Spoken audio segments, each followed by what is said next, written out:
The word we'll be learning in this section is saijitsu, which you will often hear when talking about official holidays, festivals, or looking at a calendar in Japan.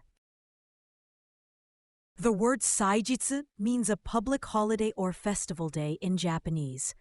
It's a day when most people are off from work, and there are often celebrations or cultural events.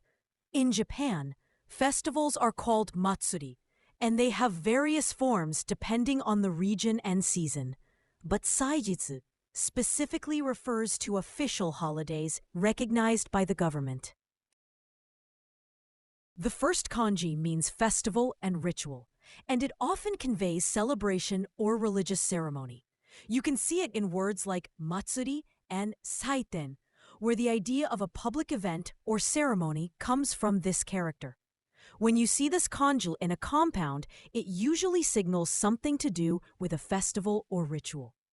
The second kanji means sun and day, and it tells you about time or the sun itself. It appears in words like nichiyobi and nihon, where it marks the concept of day or relates to the country name by using the idea of the sun.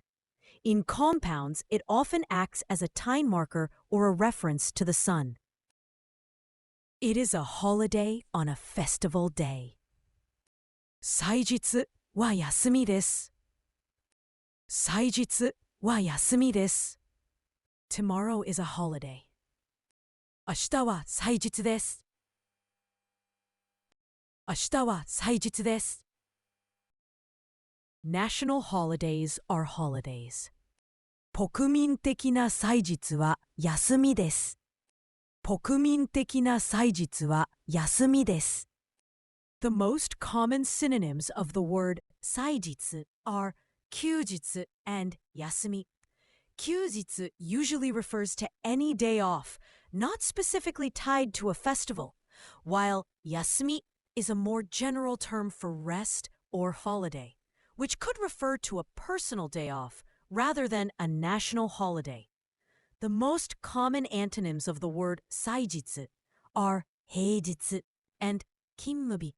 平日 refers to a regular weekday when people typically work, in contrast to a holiday. 勤務日 is a working day, emphasizing the presence of work duties and responsibilities, distinguishing it from a day off or a festival day.